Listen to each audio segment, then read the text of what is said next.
Hi, everybody. Today, I'm going to share with you my favorite dowsing questions for problem solving. And I use these very dowsing questions a lot to help speed up the problem solving process for myself. They're very effective in helping you prioritize where to start with your action steps so that you don't waste time and that you get to the end result, the positive end result that you're after very quickly. When you're facing a problem, any problem you'll ever face, and these questions would apply to any category of problems. It could be health issues, it could be financial issues, it could be relationship, career, it could be your next door neighbor has a barking dog that's driving you insane. It could be any kind of problem, and you could utilize these questions. Any problems that you'll ever face, all problems that you'll ever face, may have a physical material causal factor, one or more physical material causal factors involved, may have. All problems you'll ever face will always have, no exception, some level of subtle energy causal factor involved. There's going to be something going on in the subtle energy arena that is playing a role in that problem, and there won't be an exception to that.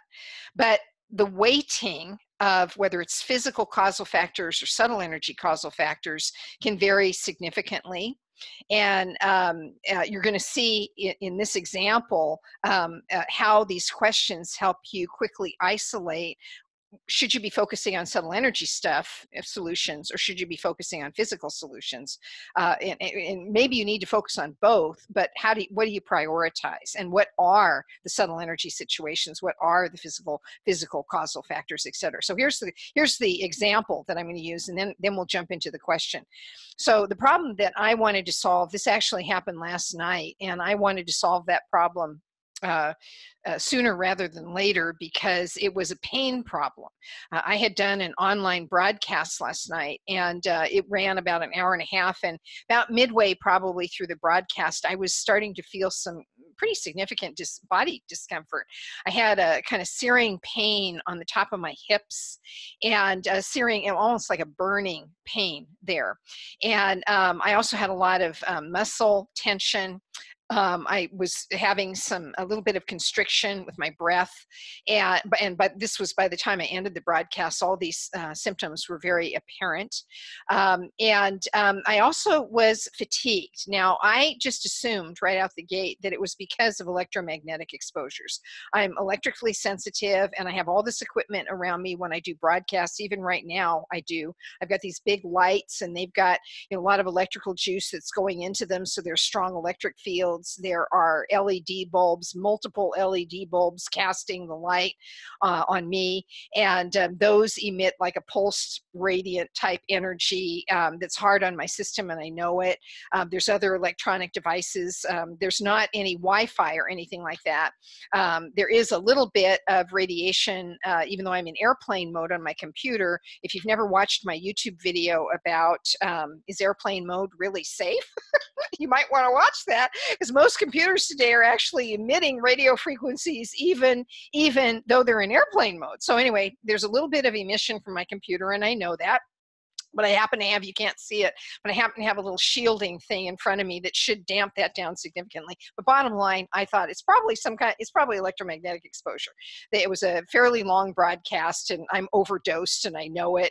And I didn't do anything about it, because usually if I've just been overdosed like that with EMF stuff, if I just get away from the EMF stuff over the course of an hour or whatever, everything will dissipate, my body will normalize itself, and I'll feel fine. Well, things didn't get better. Things actually got worse. And I thought, uh-oh, this is not good. And so now I've got to pull out the big guns, and the big guns are these questions that I'm going to share with you. So it starts out with trying to isolate, as I said before, when you're doing any kind of problem solving, and it could be truly any category that you're working on, many of the problems you'll face will have very physical material components to them. And however, all the problems will have some kind of subtle energy component. That's going to be a given. It's just, it might be a minuscule subtle energy component. It might be a major subtle energy component. And our whole goal is point ourselves in the right direction in regards to our problem solving steps if we want to solve problems more quickly. So here's the question. On a scale of 0 to 100%, here's how you start. On a scale of, we're assuming that you've done all the things to get yourself in good shape to do accurate dowsing. If you don't know what I'm talking about, there's a great video in the Sensar Video Vault called Say Goodbye to Fuzzy Intuition. I think I also have some helpful videos on YouTube that relate to this subject, but make sure you're well hydrated, make sure you're focused. Ideally, you're not being totally blasted with radio frequency stuff, because that makes it harder to get accurate dowsing results, but do the best you can with that. Mainly be alert, get rid of distractions, be focused, and here you go. On a scale of 0 to 100%, with 100% being all the causal factors that are generating this particular experience I'm having, and I repeated what the problem was. I'm feeling burning hips, I'm having constricted breath, I am fatigued, and these are very measurable. I'm very aware of them. What was the other one that I was having? Fatigue, constricted breath. What was the other one? What were my little symptoms? Oh, muscle tightness. I was having the muscle tightness, and that, by the way, was getting so bad. I was walking around like I'm like 90, 100 years old. I am an unfit 90, 100-year-old person, and really struggling, feeling very uncomfortable. So considering those symptoms on a scale of 0 to 100%, of the causal factors involved with this, how much is physical? What percent of the causal factors are physical material? And I just want a rough idea of that. And it was roughly 20%. Okay, so then how much is energetic, meaning falls into the subtle energy arena, like belief codes, like environmental, subtle energy, environmental energies, like geopathic stress. For all I knew, there was a big geopathic zone affecting my entire house, or there might be cosmic energy or something like that, something that we can't see. I classify that as a type of subtle energy. Could it be something like that? And but that would be the subtle energy realm. Hopefully that's not, don't know what those, I'm getting some kind of little blurps onto my computer. Anyway, sorry for that interruption. So how much is energetic? And the answer was about 80%. You could get maybe 60%, and then you'd say, well, wait a second, that only adds up to 80%. So is there something else going on that doesn't really fall into those two categories? Usually it'll fall into one of those two categories, or both of those categories combined. And but every once in a while you'll get a weird score like that, and then you need to be suspicious that there might be something else that your system doesn't recognize as energetic or physical, and then you'll have to get creative and try to figure out what that is. But in my case, it was about a 20-80 split, with 80% being subtle energy causes. And I thought, okay, well, now is the next series of questions.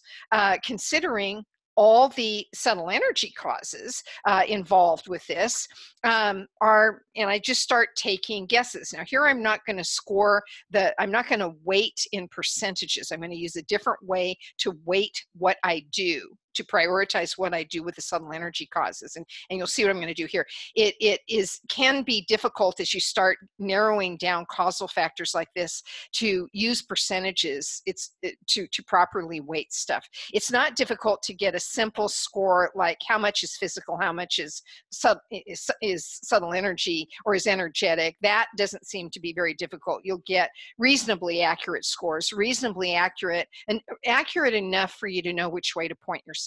But again, once you get into really narrowing it down, you need to use a little bit different approach. So here's the different approach. Considering all the causal factors that subtle energy causal factors, energetic causal factors that are involved with these symptoms that I'm having, this problem that I'm having, and I'm just going to start asking very direct questions just for yes or no answers. Are belief codes playing a role in the problem that I'm having?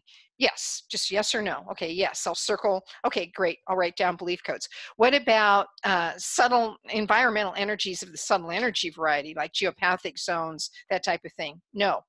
What about spirit attachments?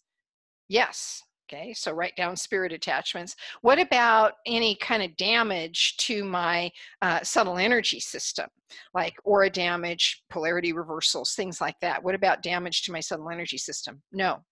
What about human energy exchanges, like, or entanglements, like, thoughts for, maybe I picked up some thought forms somewhere, maybe even before the broadcast, and maybe just being around all the electrical stuff amplified all this. Who knows? But maybe I got energetic exchanges from people who were watching the presentation.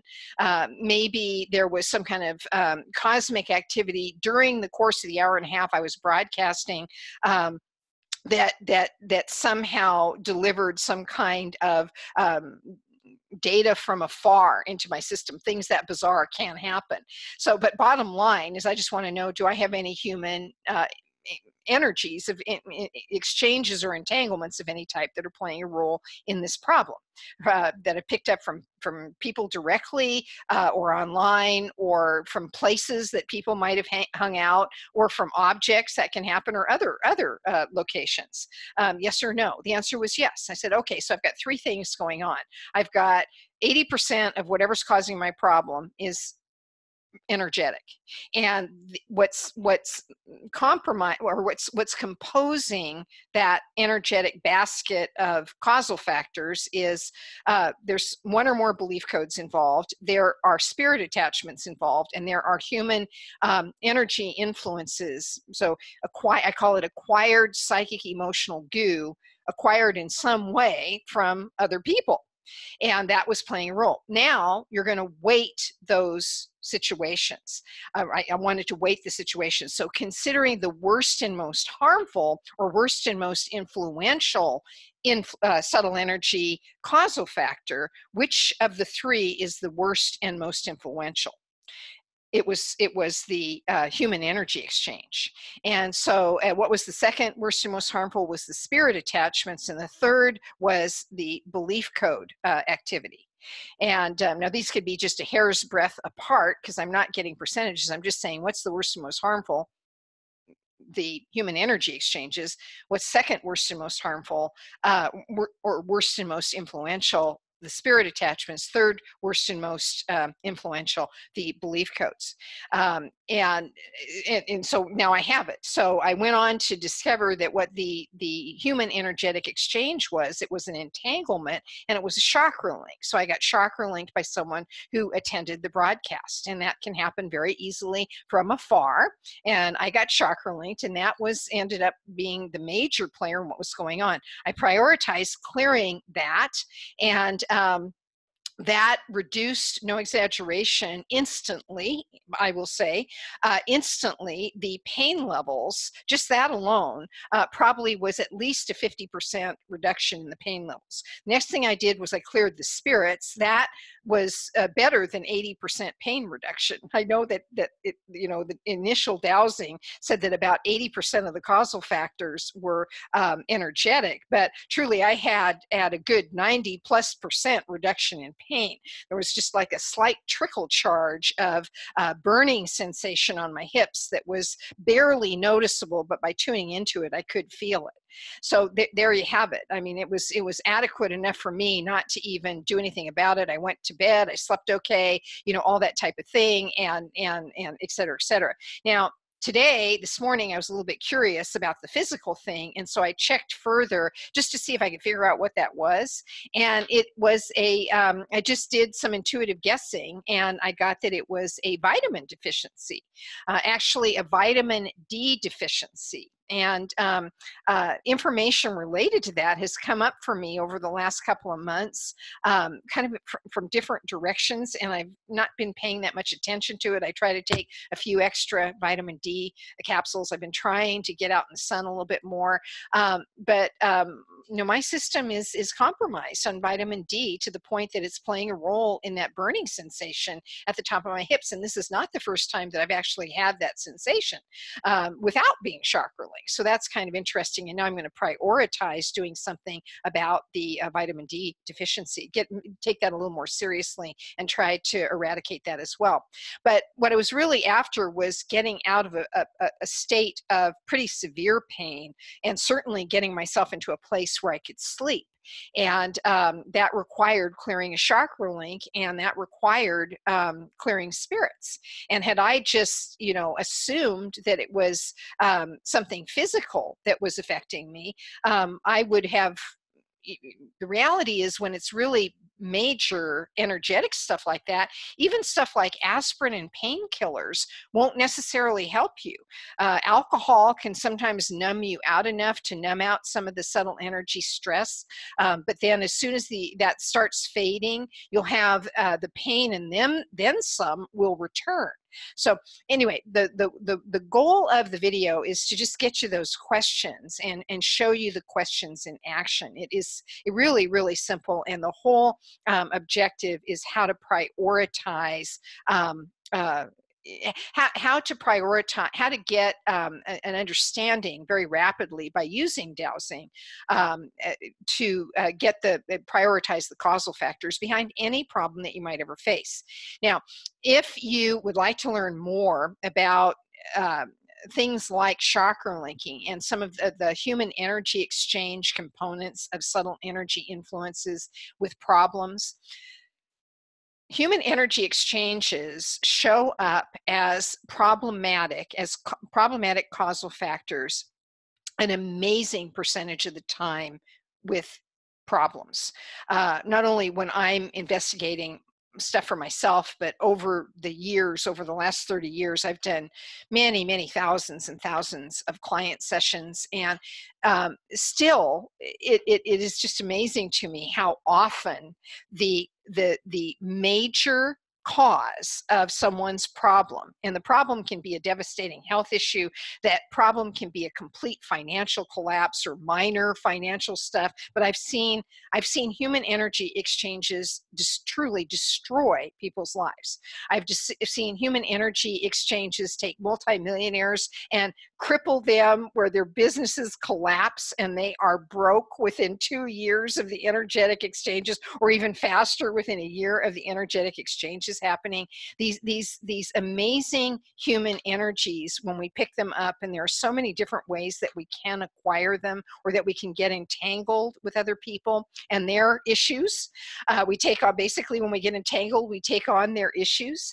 It's amazingly common, far more than you would probably ever expect. And it shows up a lot, not all the time, but it shows up a lot. Again, you're going to have, with any problem, you may have physical, material, actual, measurable, physically, materially components. You're always going to have some kind of subtle energy components, but it's not necessarily going to be human energy exchanges, but human energy exchanges show up a lot. If you have an interest in learning more about this subject and how to deal with the most common human energy exchanges that you'll ever deal with, the most common ones, my very best training on that is a course called Invisible Entanglements, and I only offer the program online once a year, and that enrollment period is starting today, which is July 20th. It will run for 10 days, so it'll run through July 30th, and then that's it until next year. So if you have an interest in learning more, click the I button at the top of this video, and it'll take you to the information page about that program.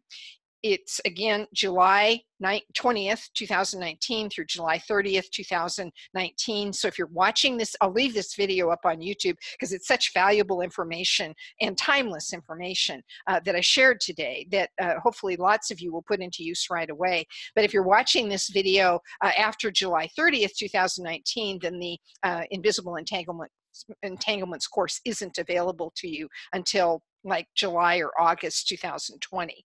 So, check back in, or just get on my mailing list so you get announcements about when my online workshops are actually happening. On not my YouTube subscriber thing, get onto my Senzar Learning Center mailing list, which you can do on my website at sedonaportal.com. Okay? So hope you found this helpful today, and I'll talk to you another time. Bye for now.